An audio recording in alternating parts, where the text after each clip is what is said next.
there, everybody. Welcome to my channel. My name's Leslie. I was going to switch it up a little today and kind of do a personal story time type thing.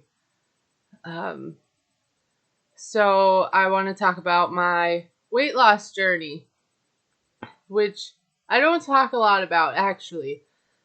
I've never really talked about it on here, I just started. But a year and a half ago, I had bariatric surgery. The one that I chose to have was a duodenal switch, it's called. And it's basically, they sleeve your stomach and then do the bypass of your intestines. So it's a sleeve and a bypass in one, right? And today I had my year and a half visit. But I'll get to that in a minute. So, starting my journey, it was about, I would say, 3 years ago, around the time the pandemic started. I had issues with my weight my whole life. I had insulin resistance. I also have PCOS, which is polycystic ovarian syndrome. And basically, it's like cysts in your ovaries. And a lot of women have it. It causes like irregular menstruation and a lot of weight gain. Impossible to, lose weight. There can be hair growth, fertility problems. Luckily, I didn't have any fertility problems. I have 3 kids, so there's that. But I always struggled with my weight, and it was something I didn't feel I could ever overcome, So, 3 years ago, I started therapy. I went through a really horrible breakup. I was with that person for 9 years, and it was very abusive and toxic, and left me mentally destroyed. Maybe I'll do another video about that sometime, surviving the narcissist. But anyway, I went to therapy. And while I'm working in therapy, he was asking me, what kind of things other than my relationships and things I would like to work on. And like I said, I was extremely overweight at the time. So I brought up my weight, and I told him, I've went to doctors before, and they send me to like weight loss, workout things like an hour away from where I live. So it's kind of not practical. Plus, I'm the only childcare for my children. So it's hard for me to go to all these places. Which, could sound like excuses, but I had tried so many things my whole life, and I just didn't have hope.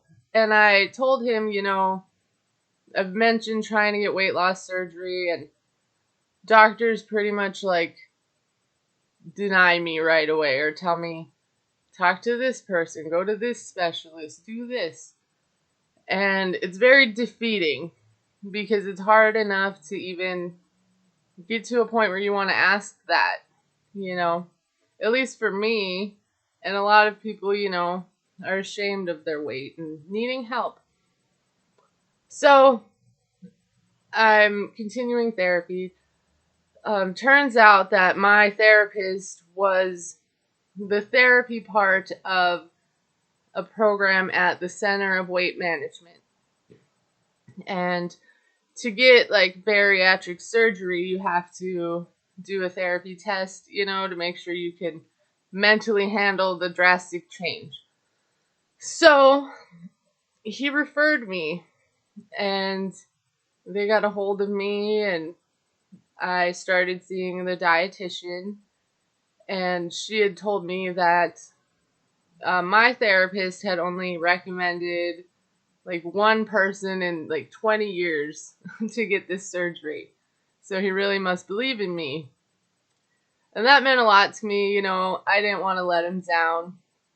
So to get the surgery, I had to go through like 8 months of dietitian visits. I had to do a 3-hour mental health evaluation. I had to do a sleep study. And at the time, I was sleeping terribly. I would wake up every 2 hours. I was snoring like so bad, like, are you okay kind of snoring. Luckily, I just slept by myself. But I was exhausted, and I had always gone to these doctors, and not one person recommended a sleep study, or like maybe that. Like, I had been put on ridiculous amounts of like high doses of sleeping medication to help me sleep, and they weren't working. They just kept upping the dose. So I do the sleep study, and I found out I was apneaing, or like I was not breathing, stopping breathing 100 times an hour. And 20 times an hour is like severe sleep apnea. So yeah, it was pretty scary. So I got my handy dandy CPAP machine, and I had never slept better in my whole life. It was a game changer. I felt like I was actually sleeping. And, at this time I was also pre-diabetic. So on medication for that. I was on antidepressant, anti-anxiety. I suffer from anxiety through the roof, which is why I kind of fast talk sometimes. I'm really nervous trying to do this. But I want to get comfortable. And part of that is, seeing myself. I've lost quite a bit of weight, and I'll get to that in a second. But it's hard to, like, I don't see myself this way. I see my, self I've been my whole life. Like, I got shoulders now. Look at that. Cool, right? So, I keep doing all the things, I go do the test. I do the sleep study. I had to quit smoking. And that was horrible. But they actually did like a nicotine test before they'll let you have the surgery if they know you're a smoker, right? I'm not sure what else I had to do. Except for, like, wait and keep doing these dietitian things and everything they told me. I had got it approved in November of that year.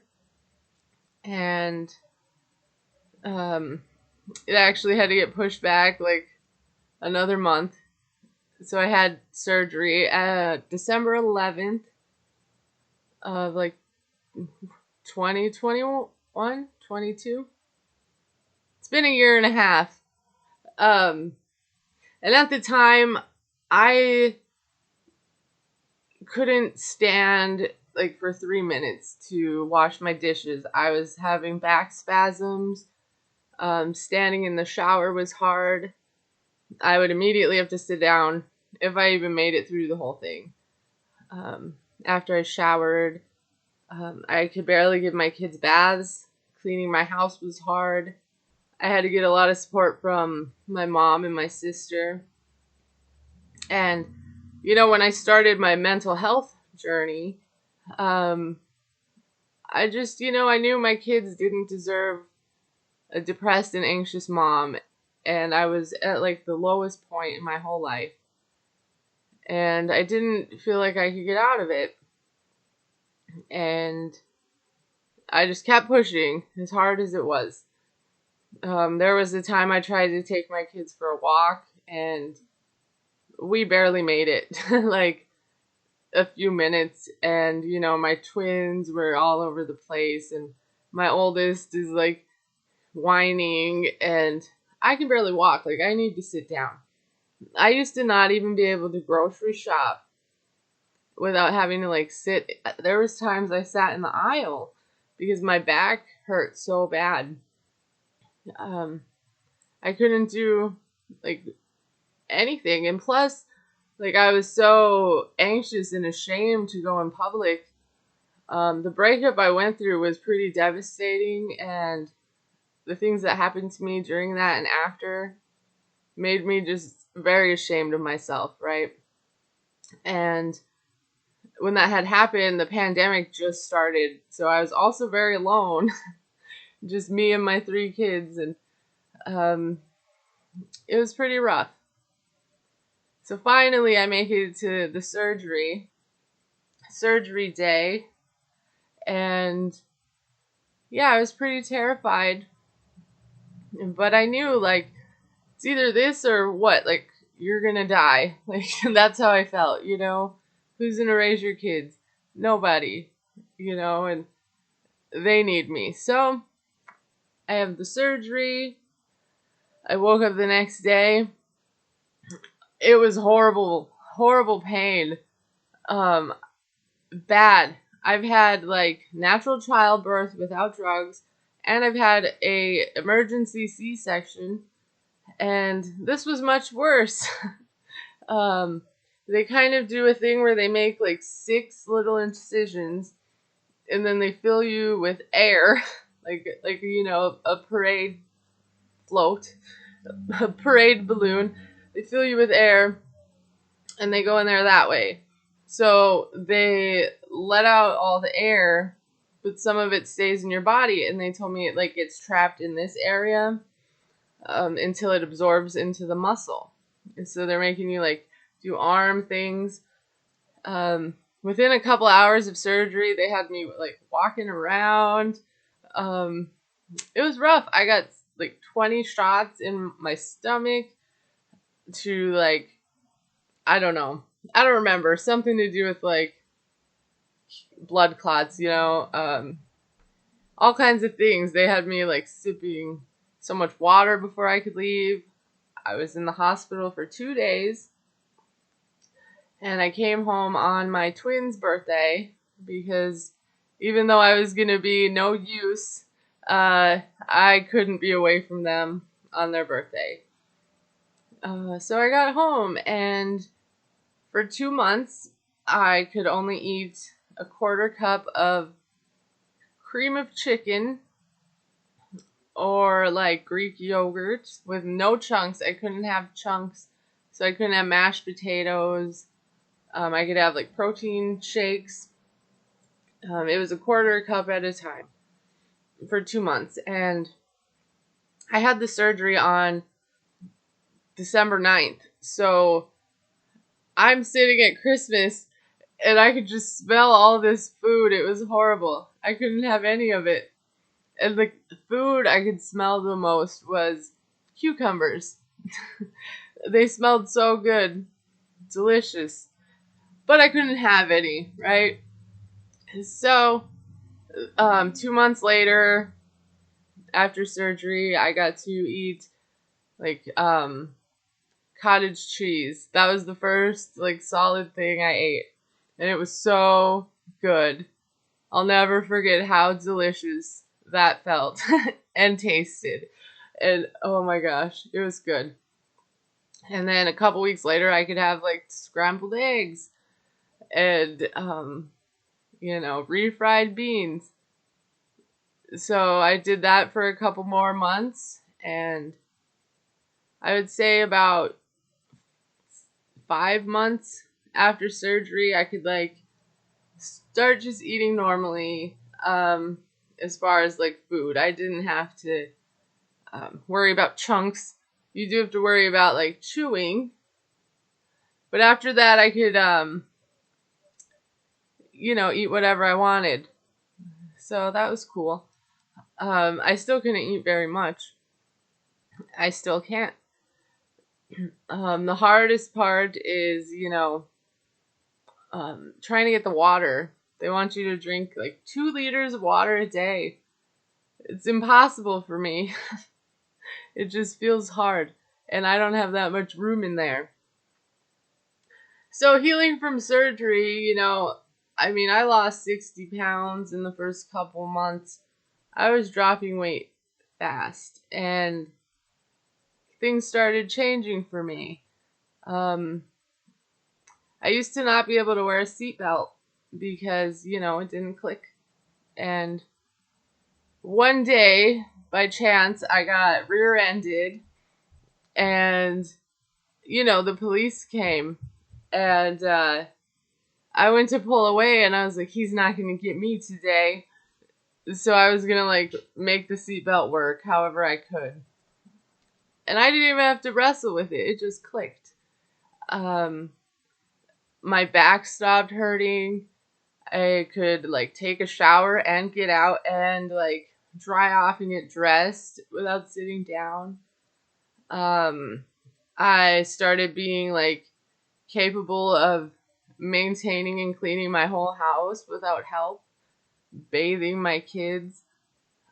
Just last week, I moved furniture up and down the stairs into the garage, and I loaded them up and I took them on that same walk that I couldn't pull off, the last time I tried. It's been interesting. I keep a list of things that I couldn't do before and now I can. So that way, if I forget, I'll remember where I was. All my clothes don't fit. This shirt stopped fitting me. It barely fit me when I bought it. It's a 3X. And I couldn't wear it when I had surgery. Now there's lots of room here. It's too big. And I just love wearing it because it says magic always comes with a price, dearie, which is from Once Upon a Time.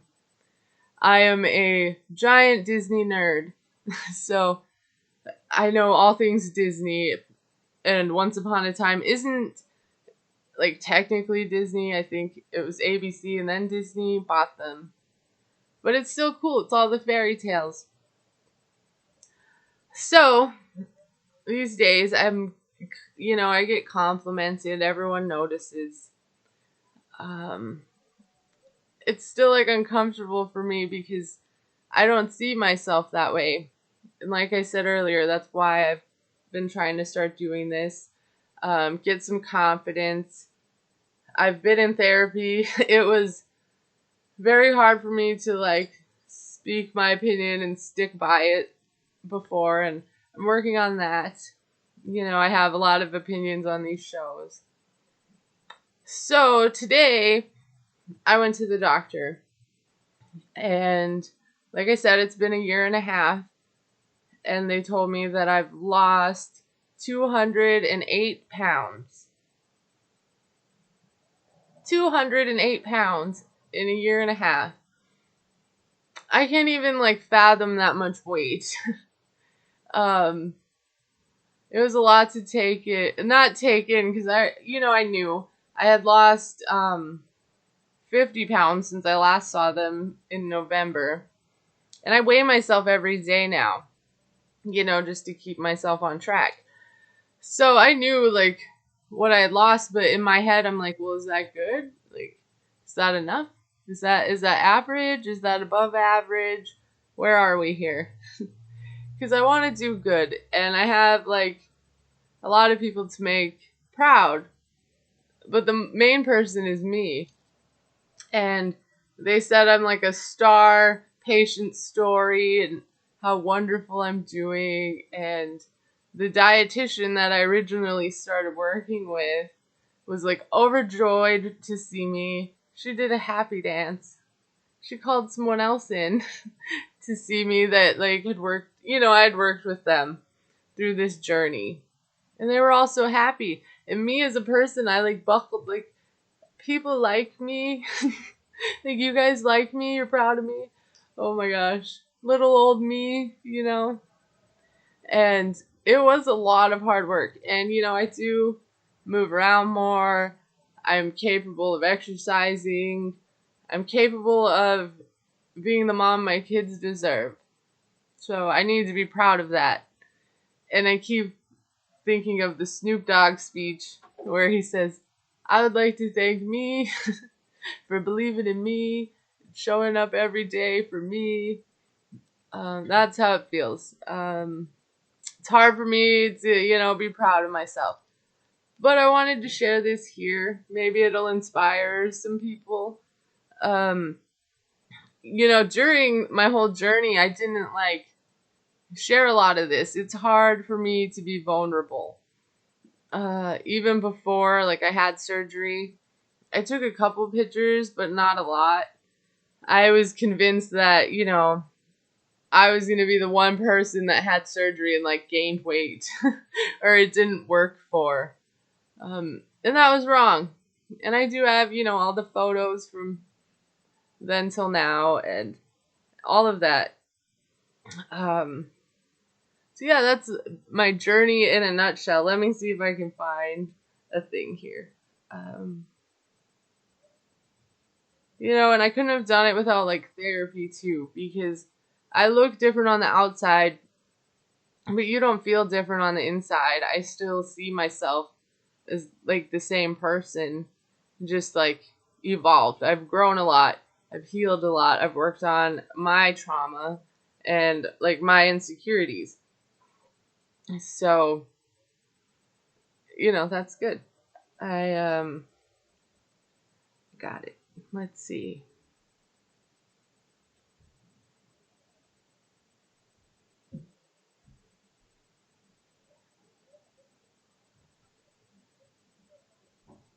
Oh, it's been a long time.